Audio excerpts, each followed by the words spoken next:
Assalamualaikum warahmatullahi wabarakatuh. Puji syukur atas kehadiran Allah yang telah memberikan kita sehat walafiat agar dapat merevisi dan mempresentasikan hasil kerja kelompok kami.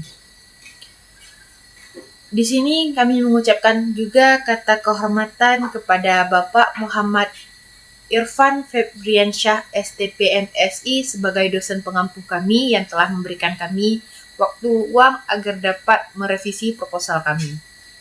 Di sini kami kelompok 2 ingin mempresentasikan hasil proposal kami, yaitu dengan judul Hubungan Frekuensi Fast Food pada Kejadian Obesitas pada Mahasiswa.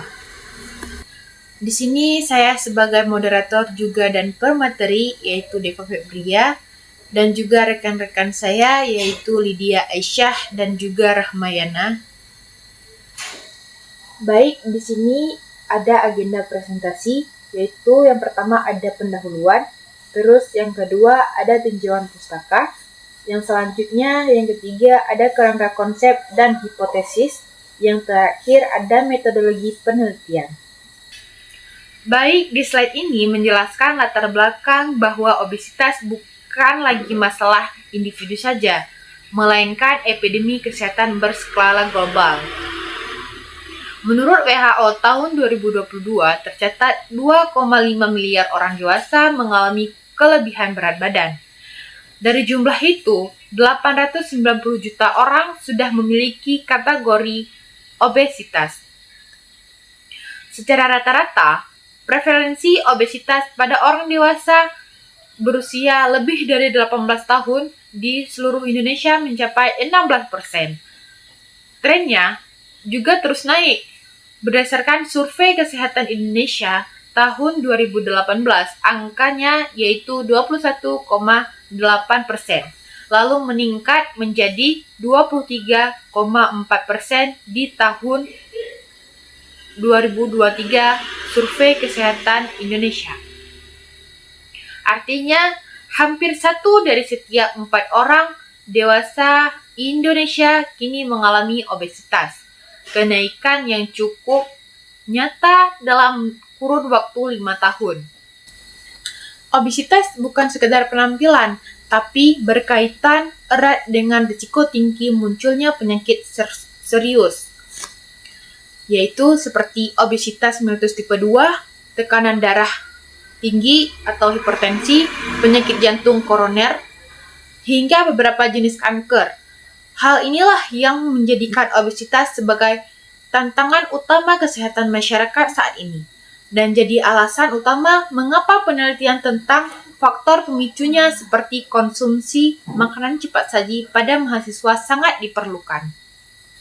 Baik, di sini saya akan menjelaskan bagaimana menguraikan mengapa kelompok mahasiswa menjadi sasaran yang sangat relevan untuk diteliti serta bagaimana terbentuknya rumus masalah utama penelitian ini.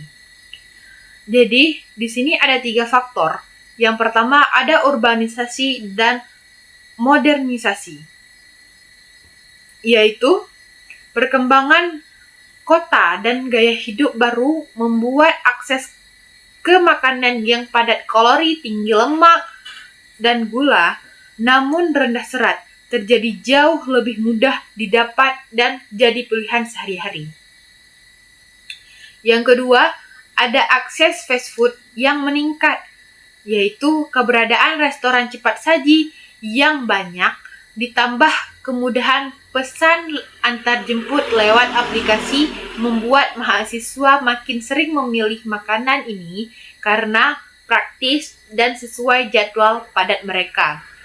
Yang terakhir ada faktor resiko tambahan, yaitu kehidupan kampus juga terkadang membawa beban tambahan kepada mahasiswa, yaitu seperti gerak fisik yang minim, jam tidur berantakan, tekanan atau stres, tugas maupun ujian, serta kebiasaan minum manis, semuanya makin memperbesar peluang kejadiannya obesitas pada mahasiswa. Dari situ muncul rumusan masalah yang jelas, Berdasarkan latar belakang tersebut, penelitian ini berfokus pada menjawab dua pertanyaan utama. Yang pertama, bagaimana sebenarnya gambaran dan tingkat seberapa sering mahasiswa mengonsumsi makanan cepat saji? Yang kedua, apakah benar ada hubungan nyata? Nah, makin sering konsumsinya, makin tinggi pula kejadian obesitas yang ditemukan pada kelompok mahasiswa ini. Baik, selanjutnya pada bagian ini saya paparkan tujuan penelitian yang dibagi menjadi tujuan umum dan tujuan khusus agar erat, tujuannya jelas dan teratur.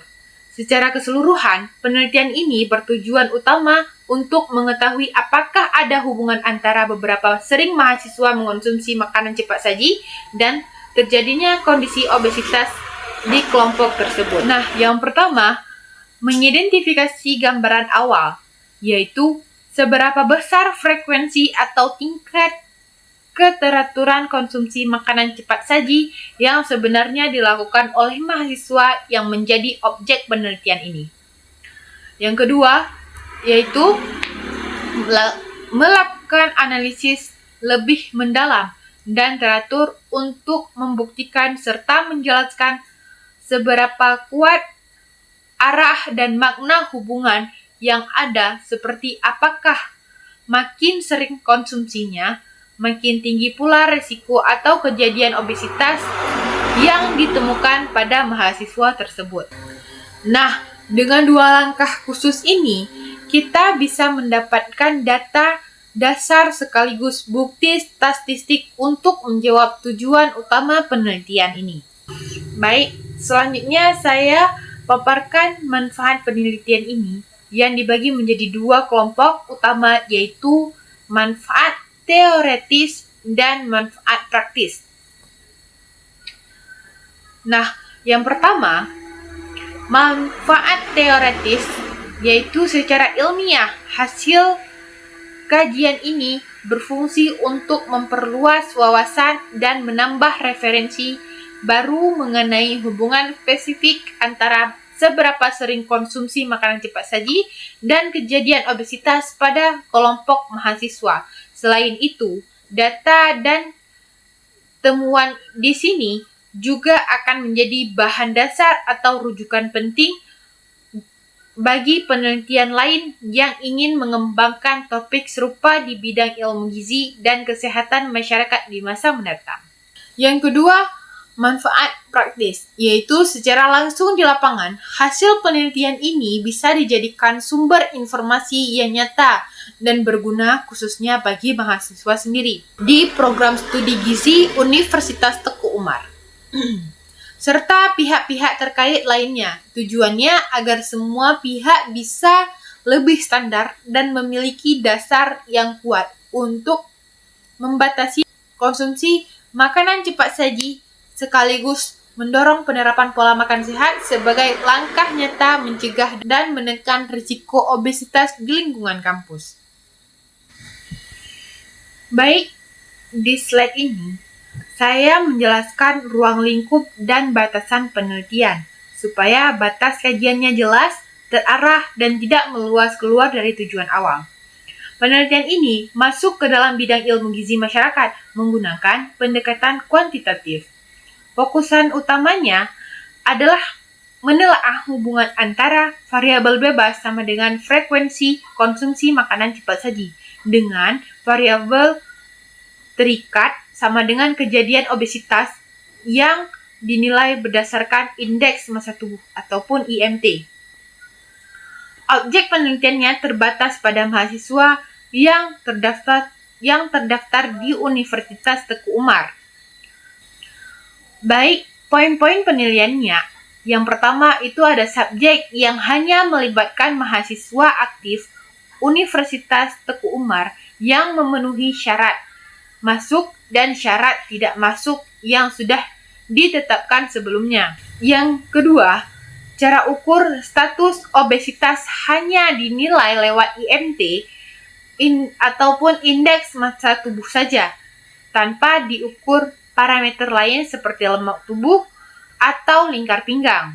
Yang ketiga, ada desain studi. menggunakan rencana potong lintang atau cross-sectional. Artinya, data diambil satu kali pengumpulan pada waktu yang sama. Yang keempat, variabel dikunci, yaitu kejadian tidak meluas ke faktor lain, hanya berpusat pada dua hal saja, yaitu seberapa sering makan cepat saji dan kaitannya dengan obesitas. Yang terakhir, ada definisi ukur, istilahnya frekuensi konsumsi. Di sini diartikan khusus sebagai kebiasaan makan dalam kurun waktu tertentu yang sudah ditetapkan dalam instrumen pengumpulan data. Sekian dari saya lanjutkan kepada teman saya materi selanjutnya. Baik, saya Rahmayana. Saya akan menjelaskan slide selanjutnya, yaitu fast food, pengertian dan jenis fast food. Nah, fast food adalah makanan yang dipersiapkan dan disajikan dalam waktu yang singkat, diproduksi secara massal, serta umumnya tinggi energi, lemak, gula, dan natrium, namun rendah serat dan mikronutrients. Jenis-jenis fast food yaitu burger, kentang goreng, pizza, ayam goreng, hotdog, dan sosis. Selanjutnya yaitu kandungan gizi fast food. Yang pertama yaitu karbohidrat, yang dimana sumber energi utamanya yaitu ada pada roti, kentang goreng, dan pizza. Karbohidrat ini menjadi sumber energi, tetapi jika dikonsumsi berlebihan dan jarang dibakar oleh aktivitas fisik dan akan disimpan sebagai lemak dalam tubuh.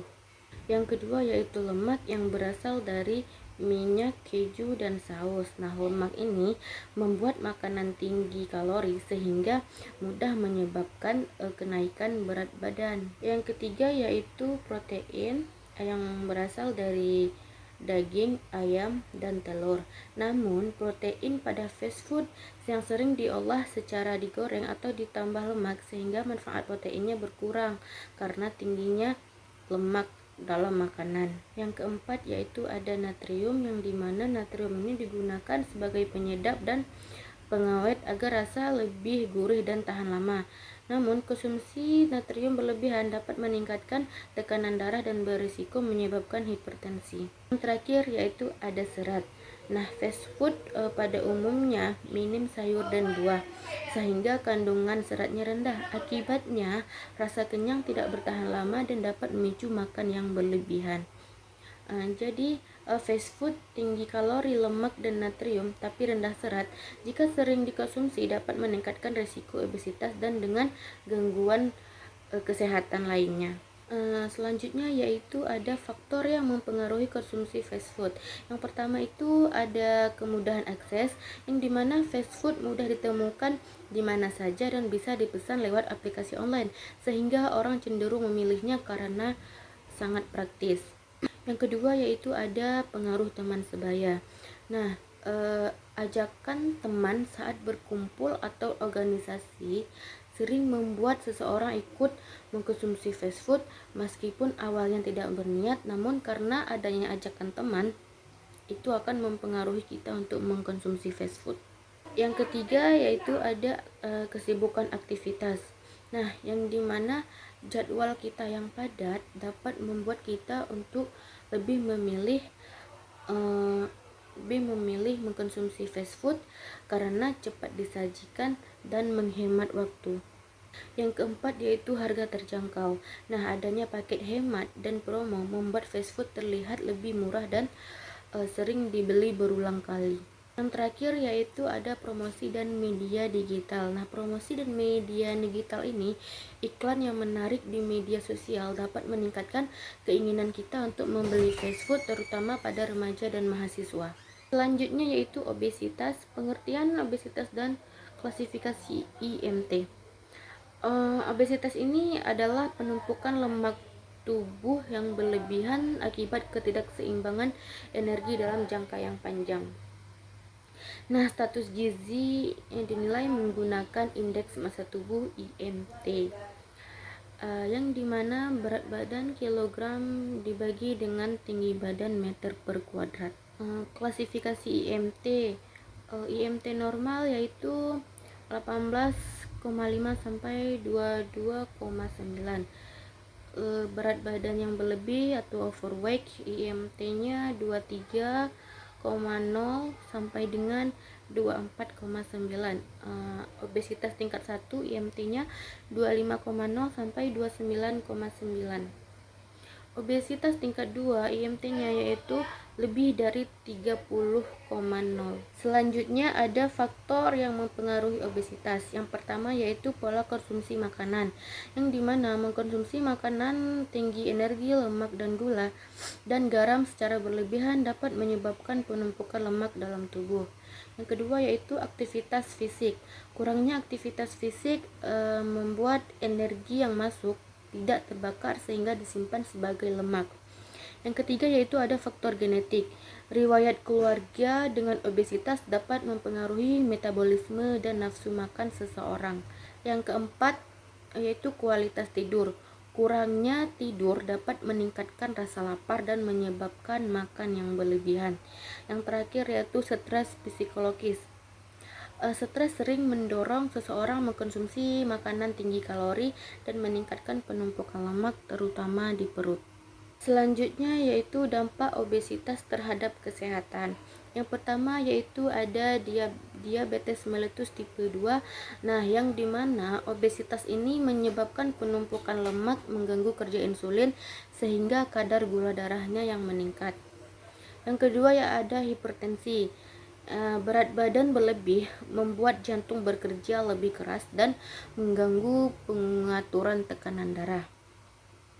Yang ketiga yaitu ada penyakit jantung koroner, yang dimana lemak tubuh meningkatkan kolesterol dan trigliseria yang dapat menyumbat pembuluh darah pada jantung. Yang keempat ada gangguan muskuloskeletal, yang dimana beban tubuh berlebih menekan tulang dan sendi sehingga menyebabkan nyeri dan keterbatasan gerak. Yang terakhir yaitu ada masalah psikososial.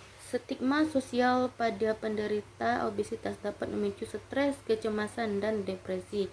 Nah, jadi obesitas ini berdampak serius pada kesehatan fisik dan mental, sehingga perlu dicegah melalui pola makan sehat dan aktivitas fisik yang teratur. Baik, slide selanjutnya akan dijelaskan oleh teman saya. Sekian, terima kasih. Baik, saya akan menjelaskan mahasiswa sebagai populasi yang rentan. Nah, mengapa mahasiswa ini termasuk dalam kelompok yang cukup rentan mengalami obesitas? Dikarenakan di usia ini mahasiswa sudah bebas menentukan pola makan dan gaya hidupnya sendiri. Ditambah kesibukan kuliah, tugas, apalagi kalau dia masuk organisasi, dan berbagai aktivitas lainnya sering membuat mahasiswa memilih makanan yang praktis. Contohnya seperti fast food. Apalagi sekarang makanan cepat saji ini sangat mudah dapat dipesan di aplikasi online dan dapat diantarkan oleh kurir.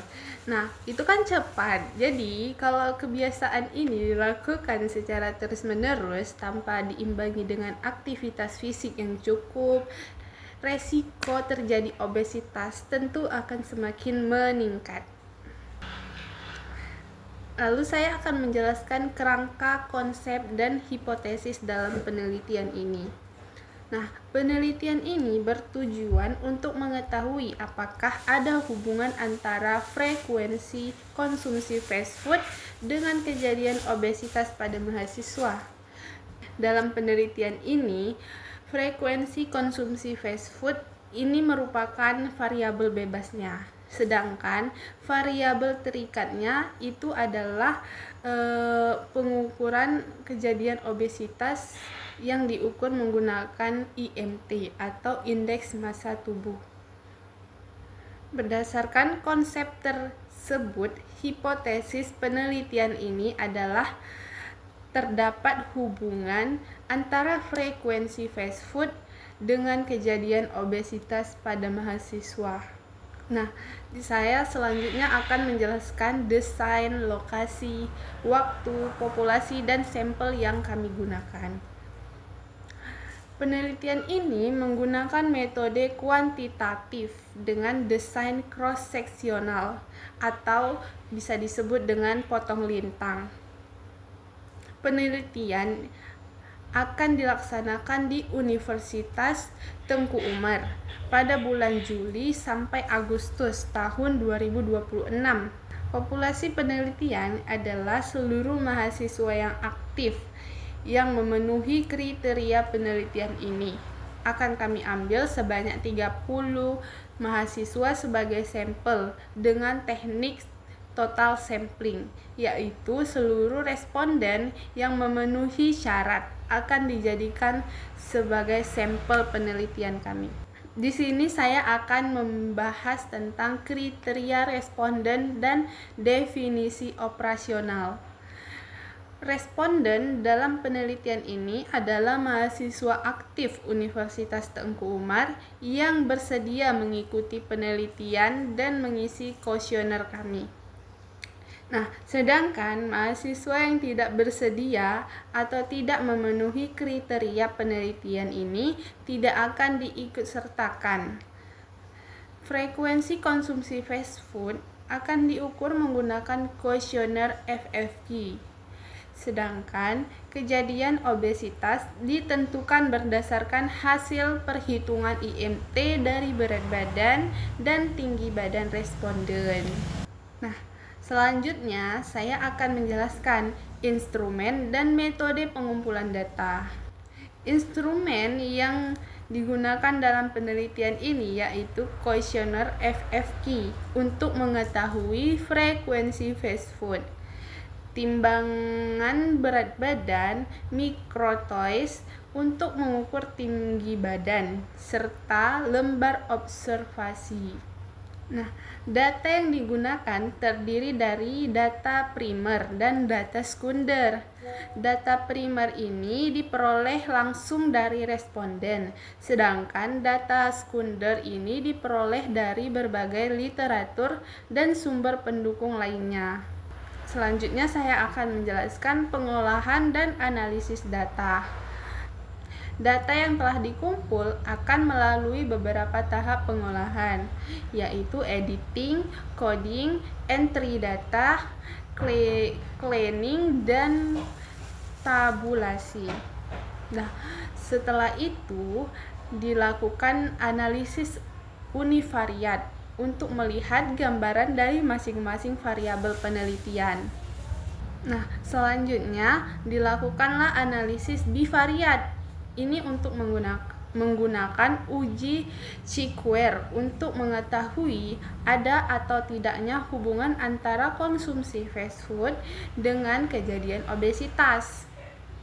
Jika diperoleh nilai p-value-nya lebih kurang 0,05, maka dapat disimpulkan bahwa terdapat hubungan yang signifikan antara kedua variabel tersebut.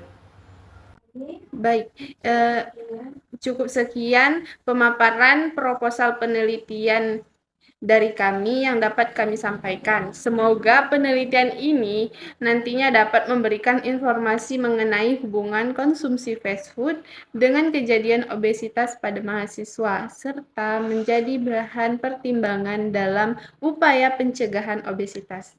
Assalamualaikum warahmatullahi wabarakatuh.